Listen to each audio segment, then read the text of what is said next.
Hey ladies and gents, this is your PN44 notes, part A. It's only two parts for limits here, part A and part B. And that is going to be really the heading of the notes, which is limits. Limits. And you know what, we actually have talked about limits at the beginning of the year, very, very beginning of the year, actually PN number 1, if you can remember that. And what we did talk about is more about end behavior. We didn't say as much as, we didn't use the word limit perhaps, but let me just read this part. It says, what is a limit in mathematics? Recall earlier this year we studied end behavior.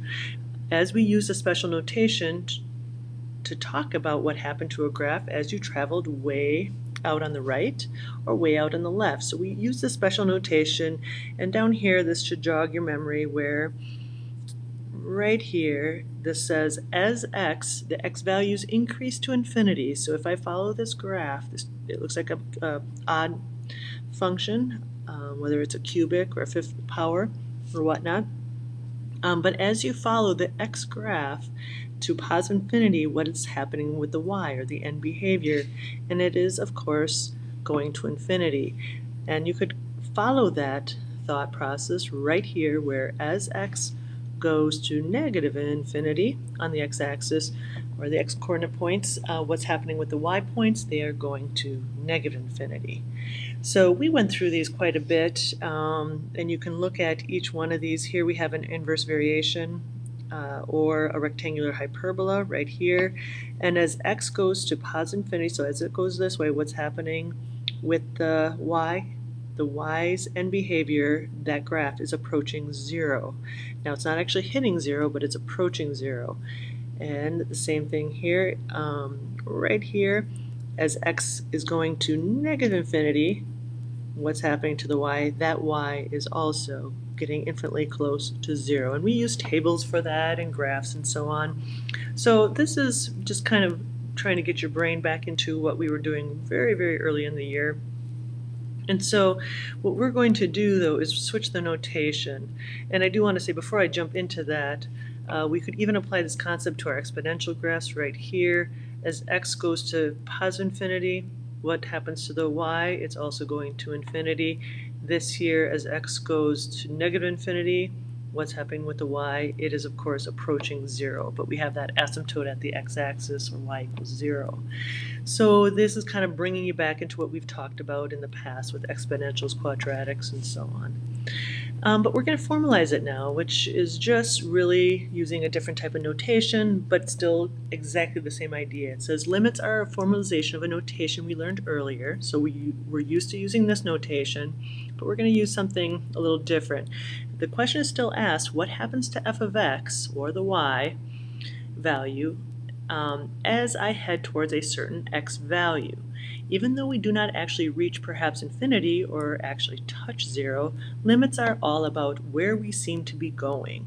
So the notation for limits down here, this is the very, very proper notation right here. It says limit as x approaches, in this case c, so limit as x approaches c of f of x equals the limit, or L. So where c is the number we're heading towards for x, and L is the value that f of x is becoming. And I know that seems a little daunting at first, but you'll see that it actually ends up being a lot easier than this notation right here. So let's go and just get right into it. It says example right here. Looking at the graph below, here are some limits we can state. So let's first just talk about this one right here. It's saying that, hey, what is happening to the y, or f of x, as x approaches infinity? So just like we've been doing, so if I follow this graph, and as x approaches infinity, as I'm getting bigger x values, what's happening to the y? Well, it's going to infinity. Same thing if you look at as this one right here now, the limit as x approaches negative infinity of f of x. What's the limit? Well, the limit, where the end behavior, is negative infinity. So then we get into real number values, and I'm going to change the color here. I'm looking at this one right here. It says, what is the limit as x approaches 0? So as we get closer to x. I'm going to just go on the path here. As I get closer and closer to x being 0, oops, I'm having trouble getting to that spot, what value do we have for y? And I'm just looking at this spot right here. And maybe, you know what I'm going to do just to clean this up? Let me get rid of all this stuff here. Look at this. Let me get rid of that. And whoop. And I'm going to say, okay, so again, where is y when x approaches 1? Or 0, I'm sorry. And that right there, that y coordinate is exactly it. So let me just kind of say this, just kind of simplify it. This point right there that I just drew is 0, 1. So as x approaches 0, what is the y? Well, the y is 1. In this case, it is actually the point or the value of 1.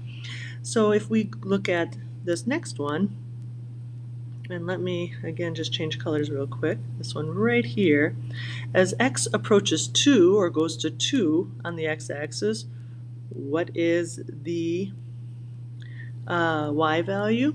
Well, 1, 2, I see the 2 is there. Where are we at? Well, it looks like we're about right there. And that is the point 2, negative 1. So as we get closer to 2 on the x-axis, whether you're going from the right bound, which is coming from the right side, or coming from the left side, we're going to end up at that limit of negative 1 when the x approaches 2. So it's really important to get used to that jargon, because it is really ultimately what it ends up being. So we have to kind of get used to talking like that. So this last one, the orange one, it says the limit as x approaches negative 2. So I'm going to find negative 2 on the x-axis. I'm going to find out where the y value is associated with that, which is about right here. And that point is negative 2, 3. And so again, as x, whether you're coming from the left side, the left bound, going from the smaller x values to bigger ones, or from the right bound, going from the bigger x values to the smaller ones, when you approach this value of negative 2 on the x-axis, your y value will be 3. So that's what this limit right there of 3 means. So I love this right here. It says, in a sense, we walk along the graph heading towards x equals c, some sort of constant, whether that's, again, the number 0, is x approaching 2, negative 5, and then what we do is we make note of the y value. That's it. That's all we're doing. So what you're going to want to do now is show me that you understand what's kind of happening here by doing these for me, and I will check those in class. So once you have that done, I'm going to keep you going here, and we're going to do, oops, just bear with me here. We're going to kind of keep going where we can even get so specific as to talk about one-sided limits. So I would have hoped you paused this video, did those two examples up here, example 1 and 2, to show that you're understanding that top example. And now we're going to get a little bit more abstract. Here it says we can even get so specific as to talk about one-sided limits, where, look at this. This says the limit as x approaches c plus, and I'm going to explain that in a minute, what that means, of fx means find the limit as you head towards c from the right, so from the positive or the bigger x values. And I just was using those words, and that's kind of, I was already trying to get you used to that.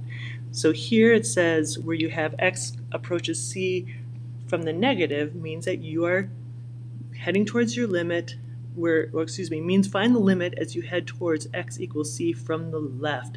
We call it right bound, left bound. Now let me kind of show you a little bit better how that's going to work here in using an example. So it says, looking at the graph below, here are some one-sided limits we could state. So let me kind of do this one right here, number 1, for you. And it says, what is the limit as x approaches negative 2 from, notice there's a plus sign, from the right side. So we're looking coming from the right. So I'm going to go find my graph. Negative 2 I see is right here. And I'm coming from the right side, or the bigger values. I'm going, and getting to negative 2. And what is my point, or the value of y at as I approach from this direction? It's right there, and that is why it's the value 2. Notice we're not talking about the x value here, we're talking about the y value. What is y when x approaches negative 2? It's going to be 2. But watch this. This is what really kind of blows people's minds, is that if you, instead of going from the right bound, if you go from the left bound, because there's a minus right here, I think that you can kind of see it there up in that, it says -2 raised to the -1 up there. That little negative mark on the right behind the -2 means coming from the left. So we are going to go from the left, go this way right here, and where are we going to end up when we get to -2? Well, you know what? We're right here, and that is not the value of 2 for y, it's going to be the 3. So that's why the limit there is 3. Now notice that the right bound and left bound do not match. So you know what you say when you don't have a symbol behind it with a plus or minus? You say you have no limit. This is a big deal. So what is the limit right here? Actually, let me erase this for a minute. What is the limit? Okay, bear with me here. What is the answer to this right here? The limit as x approaches -2, either from the left or the right bound? You know what? There isn't one. No limit, or limit doesn't exist. Why? Because the right bound and left bound do not match. This right bound limit is a 2, the left bound limit is a 3. They are not the same, so there is no limit for the two-sided limit of number 3 right here. So let me kind of show that again. So we're going to do this one right here, number 4. What is the limit as x approaches 0? Well, let's kind of come up here at the graph.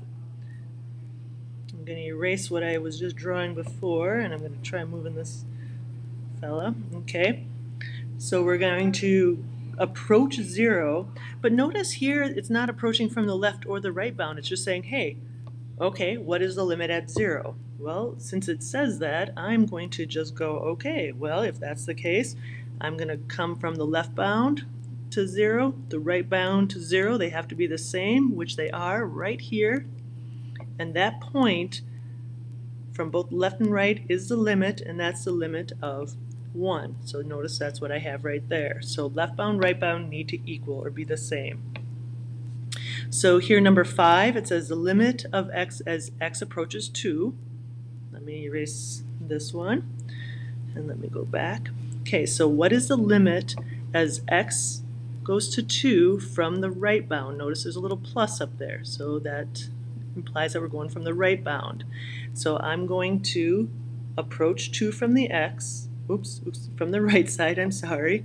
So here's the right side, or the bigger x values. I'm going to come along the curve, I'm going to follow it all the way until I approach 2. And notice what's happening. I'm going closer and closer and closer to positive infinity right here. Therefore, there is no limit. So we don't, infinity, there's no such thing as a limit of infinity. So we actually would write no limit. Just like up here, number 3, no limit. So number 6, same kind of reasoning, where if you approach 2 from the negative now, from the left, so left bound, going from the, coming from the left, notice it's going down to -infinity, and therefore no limit. And of course, since number 7, the limit as x approaches 2, either from the left or right bound, they have to meet up, but they don't match, and they don't even make sense anyway because they're going to infinity, so there is no limit. Okay, so you can look at these other two. As x goes to infinity, what's happening to y? And notice again, we don't say positive infinity, we just say infinity. So as x approaches infinity, so if I change colors here, as x approaches infinity, going this way, what's happening to y? It's getting infinitely close to 0. And as x goes to -infinity, go this way, it's clearly increasing, and it'll eventually go to positive infinity, a little slower than the other ones though. Now here are the big ideas, okay? So these are really, make sure you're quite right here, understanding this, and highlight it for yourself. In order for a limit to exist, the left and right bound sides limits must be the same. So you can't have an overall limit if your left and right side does not equal. And look at this, it totally makes sense. It says, doesn't this make sense? How can you approach 2 different numbers at the same time? So of course, if they're going in 2 different spots, that means that there isn't a big ideal limit. This last one, in order for a limit To exist, it cannot be infinity or negative infinity. We call these boundless or limitless. If you can go on forever, can you be limited? And you could either say boundless, limitless. I tend to say no limit. And we could say no limit exists as well. So here we have some practice, folks. You're going to work just like what we did through that last example and do them for practice and show them to me in class. By the way, this part is the part B, so we'll start that next. Any questions, as always, we'll take them in class.